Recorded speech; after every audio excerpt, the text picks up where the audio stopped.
If you've never used a 360 camera, then you're in for a surprise. This is the Insta360 ONE RS on a 3-meter selfie pole, and I'm walking down the middle of Piotrkowska Street in Łódź. I may look like a bit of an idiot, but I gotta tell you, this is the essence of fun. It looks like it's a drone, it looks like a small world. It's crazy, the flexibility this thing has.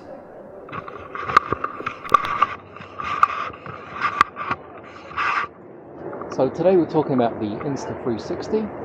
The 360 mod is absolutely awesome. As you saw, we can almost turn it into a drone.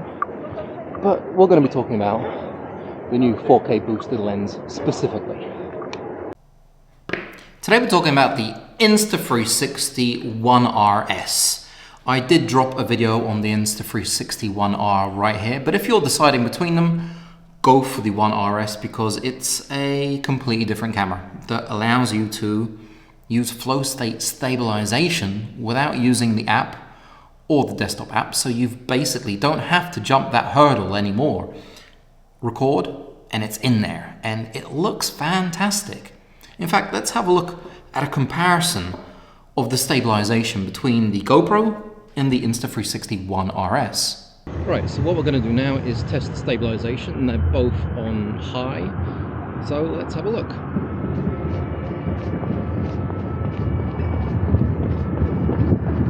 I am running. I'm running pretty fast, like the wind.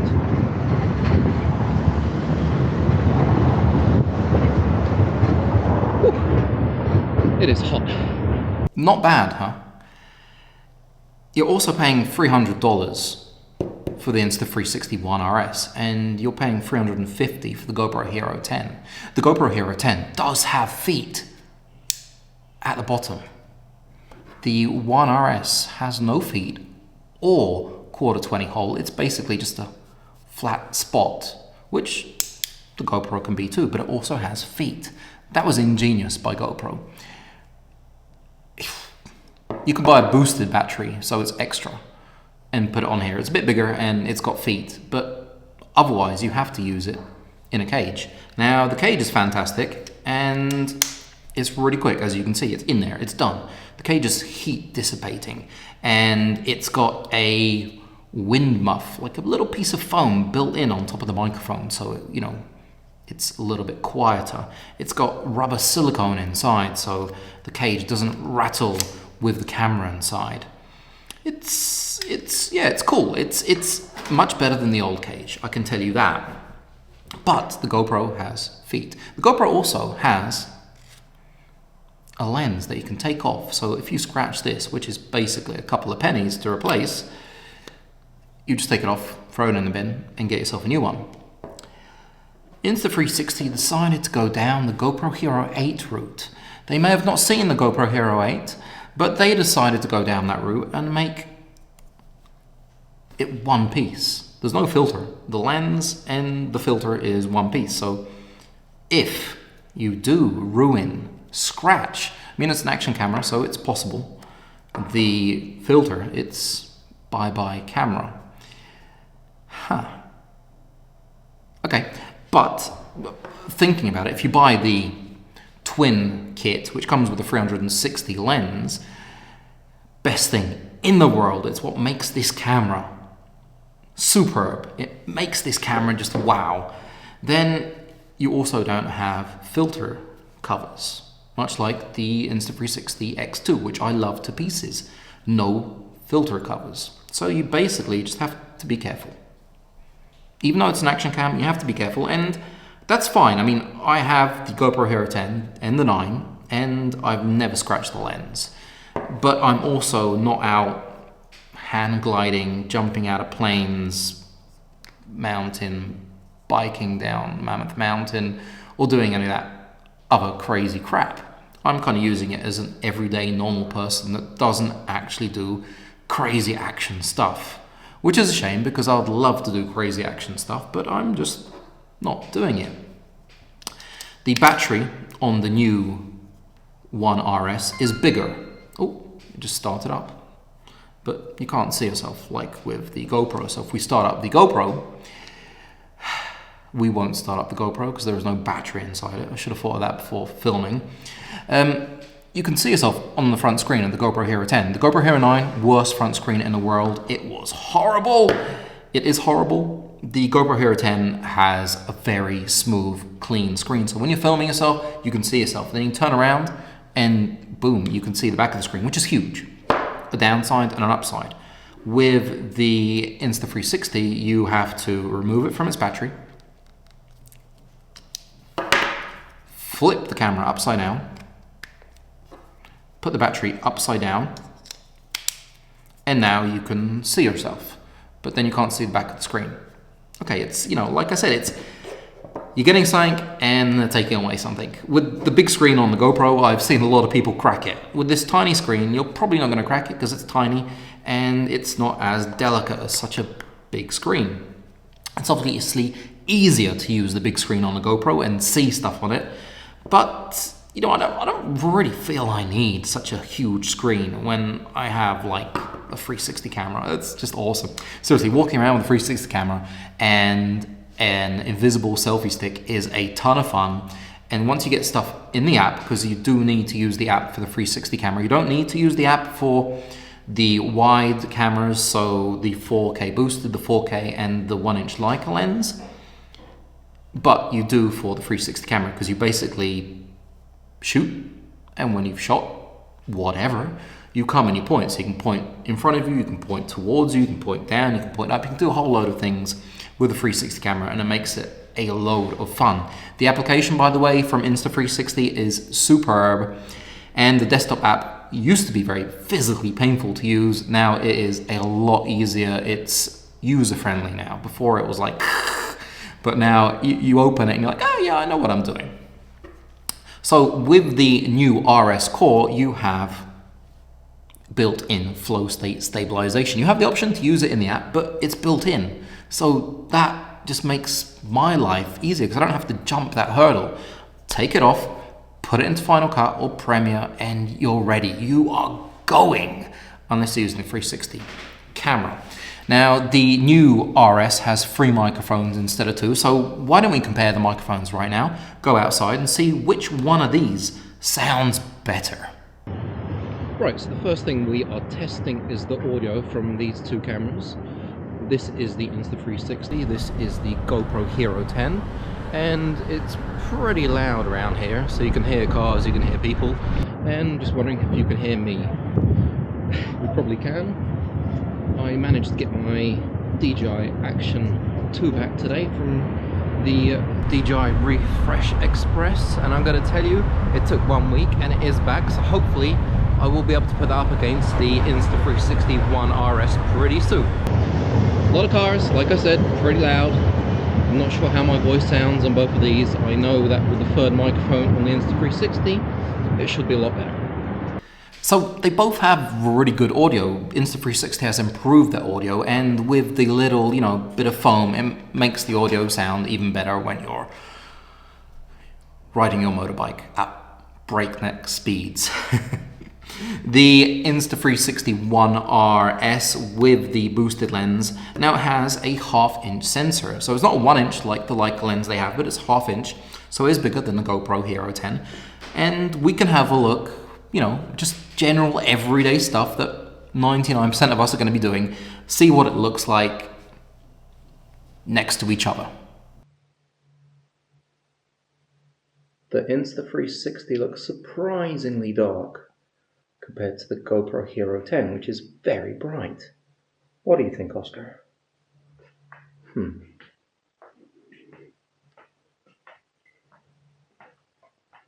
This is what it looks like inside. Ooh. Hello. Ooh. Which camera do you prefer? It's a hard choice, huh? So it's not bad. They have a slightly different color, you know, both in vivid. I don't really use the flat or the standard. I use the vivid so it comes out, it's ready, and I don't have to play around with it at all. The battery is bigger, by the way, on the ONE RS, so if you do interchange them, they will work, but you won't be able to put it in the cage because the battery from the ONE R is smaller. You put it in the cage, it's just gonna fall out and you're gonna cry. I would. So you get a bigger battery, so it lasts a little bit longer, and you know the One RS needs a little bit more power where it's going with all the processing that it has inside. Another great thing about the One RS is that it has instant zoom, so you can zoom in and out. It has 6K widescreen, so that basically means that you're getting a CinemaScope, which is 2:35:1, and it's like this kind of black bars kind of thing. And unless you're using anamorphic lens and mixing it with this, then I don't really see any use for that, because it's rare that we're going to mix 6K widescreen footage with normal 4K 16:9 footage. So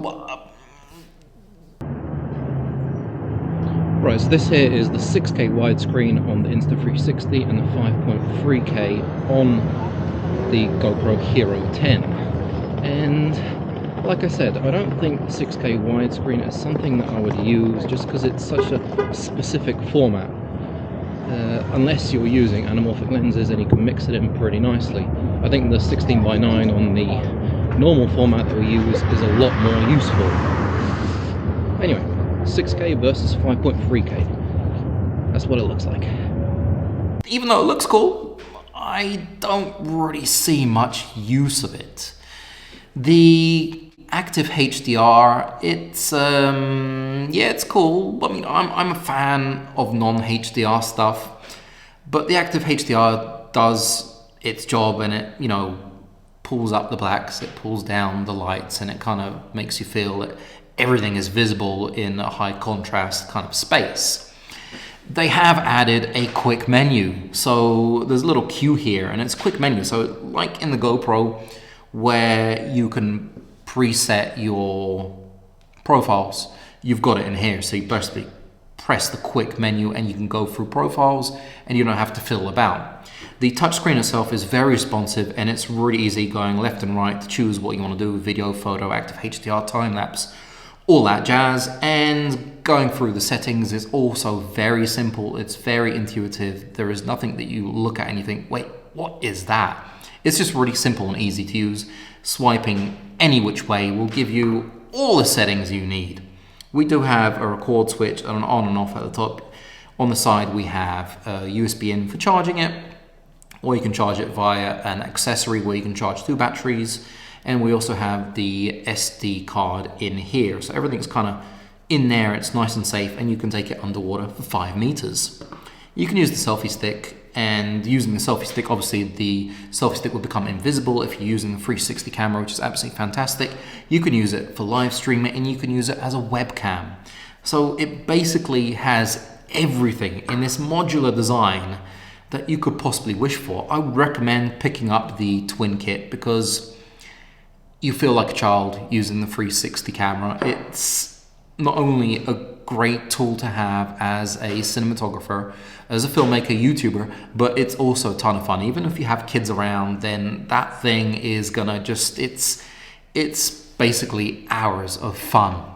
Now the Wi-Fi in the application has also been sped out, so transfer rates are a lot faster.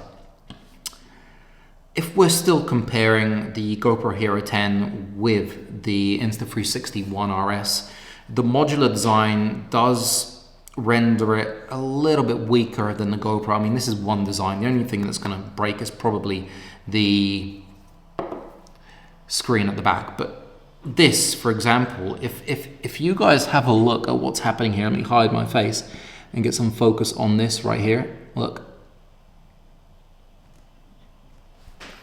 That's what modular design gives you. But obviously, if you put it in a cage, that problem has gone. You can't, you know, fiddle it around. It is nice and tight in there, especially because it's covered in silicone. Now, both of them have time lapse. Time lapse is a function a lot of people use. So let's quickly do a time lapse and check that out.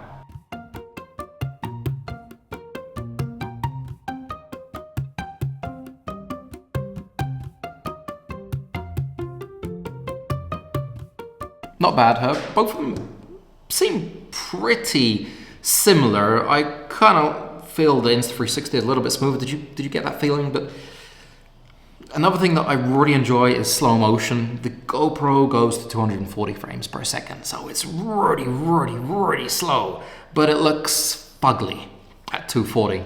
So let's test them out at 120 and see which one looks better with slow motion. We just having fun. We just having fun.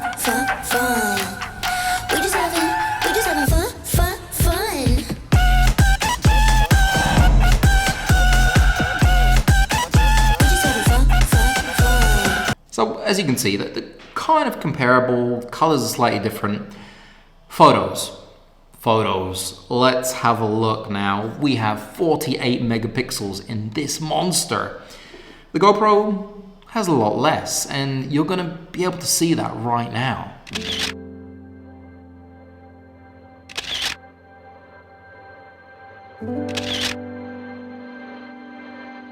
One thing I get asked about a lot when it comes to action cameras, and I don't know why, I would never use them at night, is what does it look like in low light? And sure, okay, let's go out, let's take these side by side and have a look what it looks like in low light. If you guys really need to see that, like I said, it's not something that I would use in low light because these are cameras that need a ton of sun for flow state stabilization to work, the stabilization in the GoPro to work, to look nice. I mean, all the videos we see are blue skies, and that's basically what an action camera is made for. But let's spin the clock forward a little bit, go out and have a look what it looks like. So I've now fast forwarded a few hours. This is the GoPro Hero 10, this is the Insta360 ONE RS. The GoPro Hero 10 looks like it's on ISO 5 million, whereas the Insta360 ONE RS looks like it's holding more or less the same kind of atmosphere, the same kind of black in the sky that I can see myself. If I flip it around, obviously I won't be able to see what I'm filming with the Insta360, but this is Piotrkowska Street. It is one of the longest commercial streets in Europe, straight streets. And yeah, I have stabilization turned off on both, and both are on auto ISO. I'm guessing at 6,400 right now. Low light, ladies and gentlemen, low light. It should not be used for low light. So as you can see, it's okay. The last thing I want to just talk about are the profiles. So they've got more or less similar profiles. So kind of saturated, contrasty profile, a normal, natural profile, and a flat profile that you can, later in post, edit and make all sexy. So let's just have a look at those side by side, and you can have a look which one you think you prefer. This is the neutral or natural profile on the GoPro Hero 10 and the Insta360. That's what it looks like. It's probably one of the easiest ones just to put on, get out, and you're done. Vibrant, let's check that out. This right here is vibrant, so you can see it's a lot more punchy. If I turn around, you can see that it does a lot more with the sky, and it makes things look like they've been edited in post-production with a LUT. Let's try the flat profile on both of these now. Profile, flat profile. So this is the flat or the log profile in both of these cameras, and this is the profile that you can get the most out of because it retains a lot in the highlights and it kind of lifts the darks, so you can, edit after in post. And let's have a look just what everything looks like. It's pretty flat, and it just gives you just that little bit more dynamic range, let's say, so you can have a lot more fun later on. But it's an action camera. Maybe let's keep it on vivid. All in all, if I had $300 in my pocket, okay, $350 because the GoPro is $350, and I was in a shop and I had these two, I'm gonna be honest with you, I would go with the Insta360 and I would leave the GoPro just because I know I can buy a 360 camera later on down the road and connect it. Or if I want really good quality, I can go and buy the Leica 1-inch lens. It's the modular design that gets me. There are a few downsides, like that you can't change the filter and that it doesn't have feet on the actual camera, and I need to use a cage, but it's the modular design that really gets me. The app is a ton of fun to use. So Insta360, thanks for sending this out. Love it. Comments, questions down below. I will try to answer everything that my knowledge allows me to. And if you haven't subscribed, make sure you do. I'm going to catch you on the next one.